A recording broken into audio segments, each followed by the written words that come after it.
I've noticed a renewed interest, public interest, in the Brontë Sisters due to the most recent adaptation of Wuthering Heights, Emily's classic. Um, it seems to have received unbelievable criticism. Already, this film is hated and despised. I haven't seen it yet, but apparently it's nothing like the book, and a lot of people have voiced concern or outrage, shall we say, over the fact that Heathcliff is depicted as white when he is described as dark in the book. Now, I've only ever seen one adaptation. I know there have been a few over the years, but I have seen the 1939 version that stars Laurence Olivier as Heathcliff, and he, of course, Olivier, one of the greats. But you can't help but acknowledge and address the reference in the book, or the kind of description, shall we say, the description of Heathcliff as dark. When I read the book for the first time ages ago, I got the impression that he was just dirty because he was a homeless pauper from the grimy sort of Liverpool streets, and when Mr. Earnshaw brings him back, he's just dirty, and a dirty Jippo. But I have since been reminded he is, I think Kathy, refers to him as like the relative or the descendant of Indian royalty. So perhaps this latest adaptation has got it wrong. But a lot of I think almost all of the adaptations, bar one, have used white actors to play Heathcliff. Charlotte's book, her classic, Jane Eyre, there is a character in the book from the Caribbeans, obviously Rochester's crazy wife, who is locked up in Thornfield Hall, and is kind of this throughout the book, these mysterious screams and noises, where they're coming from, turns out to be his wife, and of course her brother comes along to sort of investigate, and he puts the kibosh on Jane and Rochester's marriage. Apparently all three sisters were very progressive, and they were anti-slavery, anti-apartheid, and all this kind of thing. So who knows how they would have reacted to all the various adaptations, film adaptations from over the decades. There's a fantastic adaptation of Jane Eyre with Joan Fontaine, Orson Welles, and Robert Stevenson directed that, and I believe adapted the screenplay with a few other writers. That's worth watching if you can find it. James Mason, in his autobiography, he mentions trying to get an adaptation off the ground when he went to Hollywood, and the studio, I can't remember which studio it was, they wanted him to direct the film, and he was also adapting the book into a screenplay, and they apparently wanted Audrey Hepburn to play Jane. I always thought, when I watch The Seventh Veil and I see James Mason and Anne Todd, I see them as Rochester and Jane, because those two would be so suited to those characters.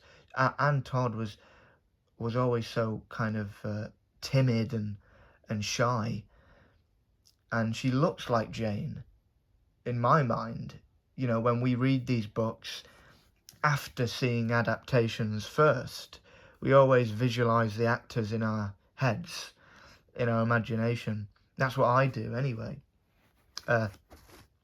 It seems that Anne doesn't get quite as much acclaim as the other two. This illustration on the cover is from a TV dramatization that was, I think it was aired on BBC Two.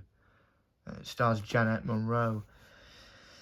I can't find it, unfortunately. I've really want to see it. If anyone, I highly doubt it, but if anyone knows where I can track down this adaptation from the late 60s, I think 69, please let me know, because I genuinely can't find it anywhere. All I can get is this this sort of tie-in, this edition of the book.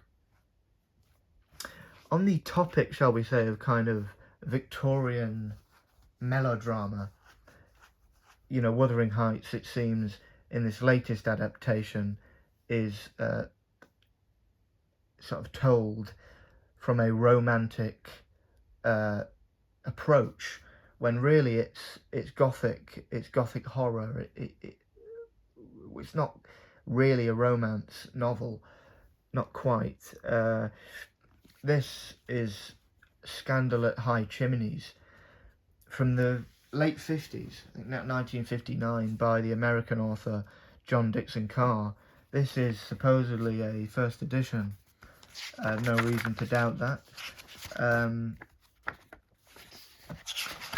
And it seems John Dickson Carr would tell these kind of typical, kind of archetypal Victorian melodramas, just like the kind of in the style of Jane Eyre, in the style of Rebecca. You know, big country mansion, everyone in the house dies, the murderer is elusive, and his identity his secrets are held, and his identity, or their identity, is a complete mystery until the end. You know, I'm really enjoying this. I haven't finished it yet. Scandal at High Chimneys, John Dickson Carr. I really recommend this, as well as these three. If remarkably you haven't read them yet, you really should. Obviously, I live relatively close to Haworth, and I actually, when I was at school, high school, I used to volunteer at the parsonage, and it's so it's fascinating to be in the house where, you know, these books were written, you know, where these sisters actually lived, and they very rarely left Haworth. You know, they got homesick whenever they would leave for whatever reason, and there were, you know, occasions in their lives when they would leave and they'd get really homesick and would have to come back. Obviously, when they first published their stories, they had to use pseudonyms, male-sounding names like Ellis Bell, Acton Bell, and they were so, all three of them were so kind of mysterious. You know, they weren't seen in sort of London circles, and they were expected to be these kind of big enigmatic characters, and they weren't. You know, they were very kind of they were homebodies and never really left their childhood home, the parsonage. So yeah, just a kind of discussion, thoughts and recommendations. Yes.